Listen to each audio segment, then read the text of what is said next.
fevereiro 23. Levítico 14, versos 1 a 57. O Senhor disse a Moisés: estas são as instruções a respeito da purificação da pessoa com lepra. Ela deverá comparecer perante o sacerdote, que a levará para fora do acampamento e examinará a infecção. Se o sacerdote constatar que a lepra foi curada, realizará uma cerimônia de purificação usando 2 aves vivas cerimonialmente puras, um pedaço de madeira de cedro, um pano vermelho e um ramo de hisopo.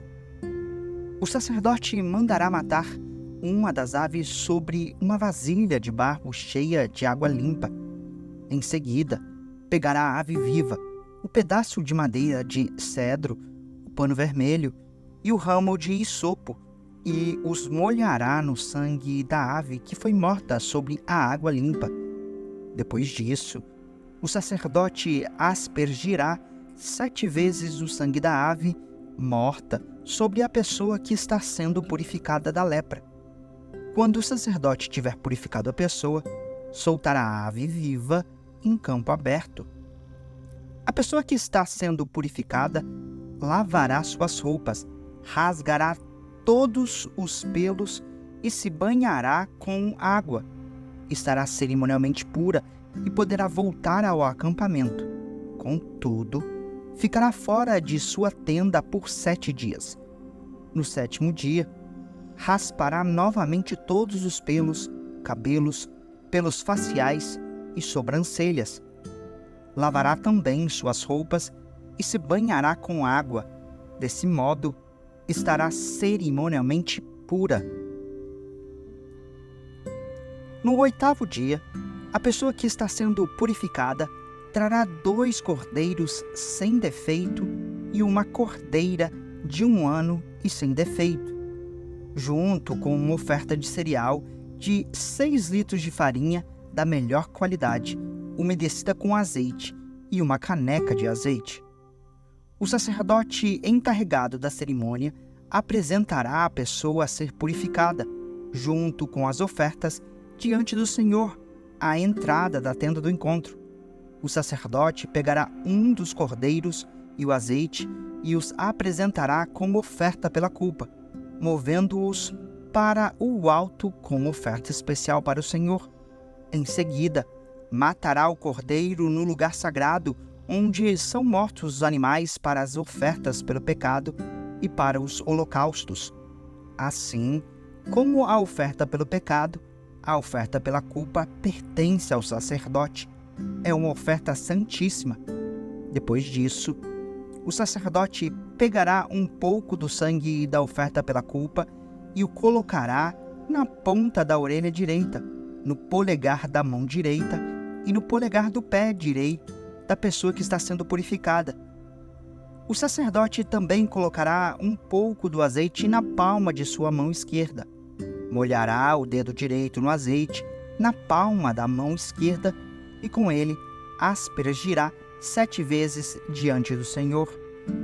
Parte do azeite que está em sua mão ele colocará na ponta da orelha direita, no polegar da mão direita e no polegar do pé direito da pessoa que está sendo purificada, em cima do sangue da oferta pela culpa.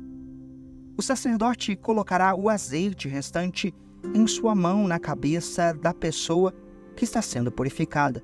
Desse modo, o sacerdote fará expiação pela pessoa diante do Senhor. Então o sacerdote apresentará a oferta pelo pecado para fazer expiação pela pessoa que foi curada da lepra. Em seguida, o sacerdote matará o animal para o holocausto e o apresentará sobre o altar junto com a oferta de cereal. Desse modo, o sacerdote fará expiação pela pessoa que foi curada e ela ficará cerimonialmente pura. Quem for muito pobre e não tiver recursos para apresentar essas ofertas, poderá levar um cordeiro para a oferta pela culpa, que será movido para o alto como oferta especial para a purificação.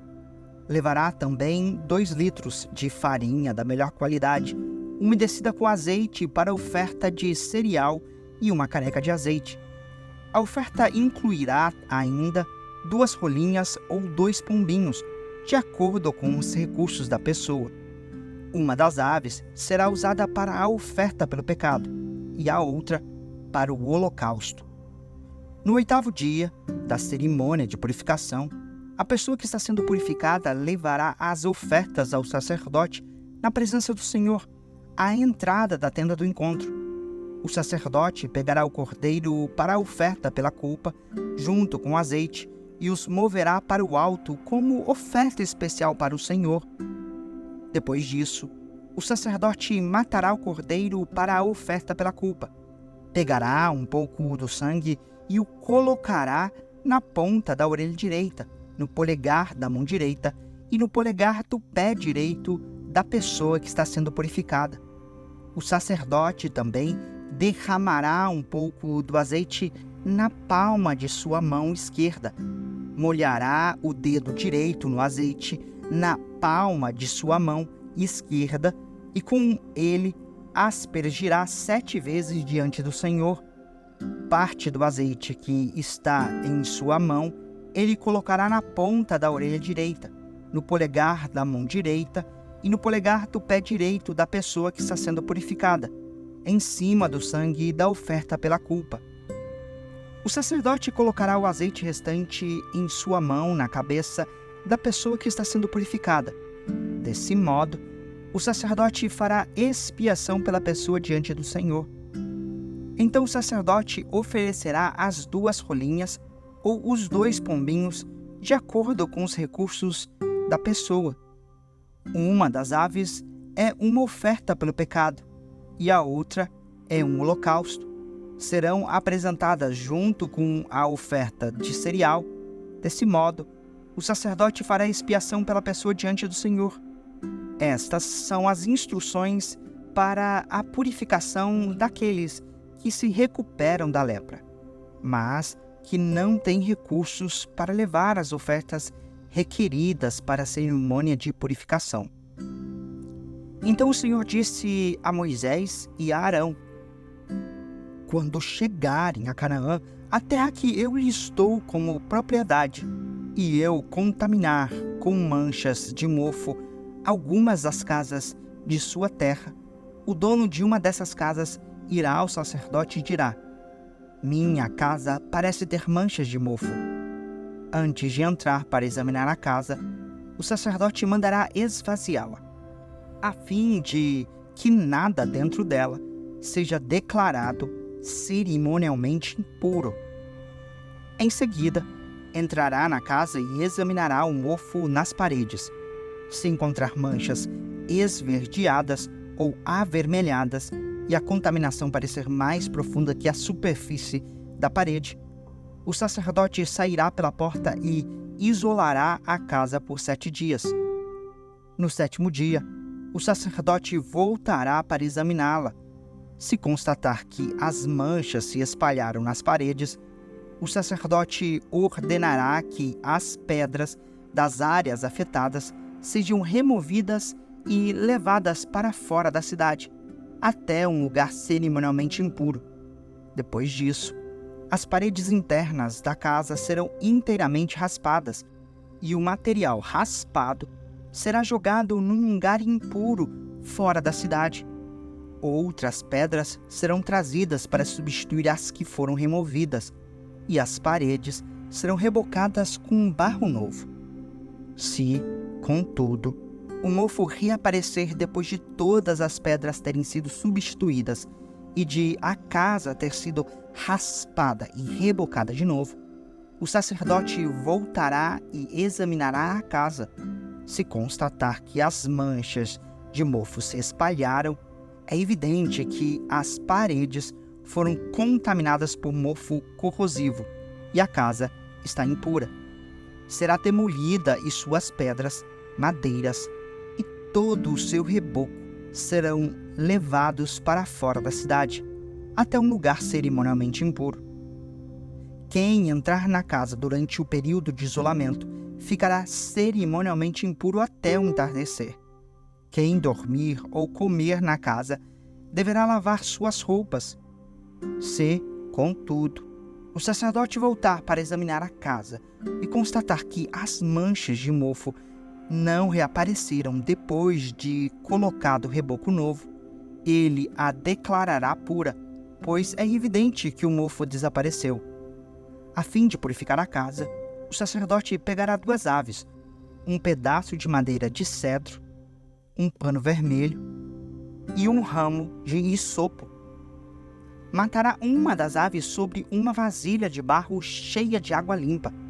Pegará o pedaço de madeira de cedro, o ramo de hisopo e o pano vermelho e a ave viva e os molhará no sangue da ave morta e na água limpa. Em seguida, aspergirá a mistura sobre a casa 7 vezes. Quando o sacerdote tiver purificado a casa exatamente dessa forma, soltará a ave viva em campo aberto fora da cidade.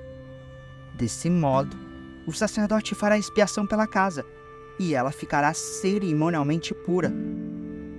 Essas são as instruções para lidar com a lepra, incluindo feridas de sarna, com manchas de mofo sobre peças de roupa ou numa casa, e com inchaços, erupções ou descolorações de pele. Esse procedimento determinará se a pessoa ou objeto está cerimonialmente puro ou impuro. Essas são as instruções a respeito da lepra e do mofo. Marcos 6, versos 30 a 56. Os apóstolos voltaram de sua missão e contaram a Jesus tudo o que tinham feito e ensinado. Jesus lhes disse: "Vamos sozinhos até um lugar tranquilo para descansar um pouco", pois tanta gente ia e vinha que eles não tinham tempo nem para comer. Então saíram de barco para um lugar isolado, a fim de ficarem a sós. Contudo, muitos os reconheceram e os viram partir, e pessoas de várias cidades correram e chegaram antes deles. Quando Jesus saiu do barco, viu a grande multidão e teve compaixão dela, pois eram como ovelhas sem pastor. Então começou a lhes ensinar muitas coisas. Ao entardecer, os discípulos foram até ele e disseram: "Este lugar é isolado e já está tarde. Mande as multidões embora, para que possam ir aos campos e povoados vizinhos e comprar algo para comer." Jesus, porém, disse: "Providenciem vocês mesmos alimento para eles." "Precisaríamos de muito dinheiro para comprar comida para todo esse povo", responderam. "Quantos pães vocês têm?", perguntou ele. "Vão verificar." Eles voltaram e informaram: 5 pães e 2 peixes. Então Jesus ordenou que fizessem a multidão sentar-se em grupos na grama verde. Assim, eles se sentaram em grupos de 50 e de 100. Jesus tomou os 5 pães e os 2 peixes, olhou para o céu e os abençoou. Então, à medida que ia partindo os pães, entregava-os aos discípulos para que os distribuíssem ao povo. Também dividiu os peixes para que todos recebessem uma porção. Todos comeram à vontade, e os discípulos recolheram 12 cestos com os pães e peixes que sobraram. Os que comeram foram 5.000 homens.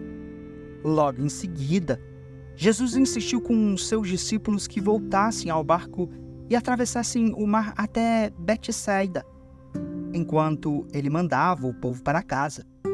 Depois de se despedir de todos, subiu sozinho ao monte para orar. Durante a noite, os discípulos estavam no barco, no meio do mar, e Jesus, sozinho em terra. Ele viu que estavam em apuros, remando com força e lutando contra o vento e as ondas. Por volta das 3 da madrugada, Jesus foi até eles caminhando sobre o mar. Sua intenção era passar por eles, mas Quando o avistaram caminhando sobre as águas, gritaram de pavor, pensando que fosse um fantasma. Ficaram todos aterrorizados ao vê-lo. Imediatamente, porém, Jesus lhes disse: "Não tenham medo, coragem, sou eu." Em seguida, subiu no barco e o vento parou. Os discípulos ficaram admirados, pois ainda não tinham entendido o milagre dos pães. O coração deles estava endurecido.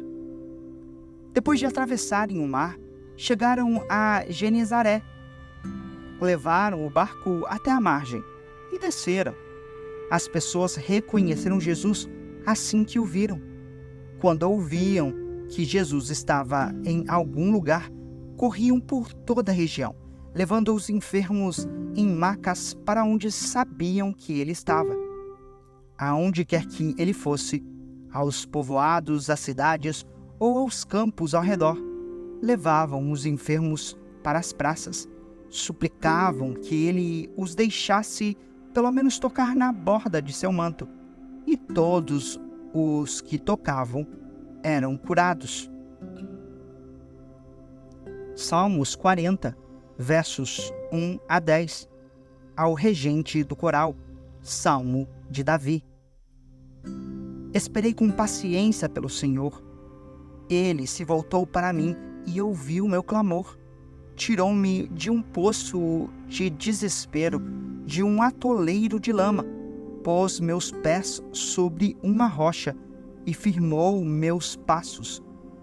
Deu-me um novo cântico para entoar, um hino de louvor a nosso Deus. Muitos verão o que ele fez, temerão e confiarão no Senhor. Como é feliz o que confia no Senhor, que não depende dos arrogantes, nem do que se desviam para a mentira. Senhor, meu Deus, tu nos fizestes muitas maravilhas, e teus planos para nós são tantos que não se pode contá-los. Não há ninguém igual a ti. Se eu tentasse relatar todos os teus feitos, jamais chegaria ao fim. Não tens prazer em ofertas nem em sacrifícios. Agora que me fizeste ouvir, compreendo. Tu não exiges holocaustos nem ofertas pelo pecado. Então eu disse: aqui estou, conforme está escrito ao meu respeito no livro. Tenho prazer em fazer tua vontade, meu Deus, pois a tua lei está em meu coração. Anunciei a tua justiça a toda a comunidade. Não tive medo de falar, como bem sabes, ó Senhor. Não escondi em meu coração a tua justiça. Falei de tua fidelidade e de tua salvação. Proclamei à tua comunidade o teu amor e a tua verdade. Provérbios 10, versos 11 e 12. As palavras do justo são fonte de vida. As palavras dos perversos ocultam intenções violentas. O ódio provoca brigas, mas o amor cobre todas as ofensas.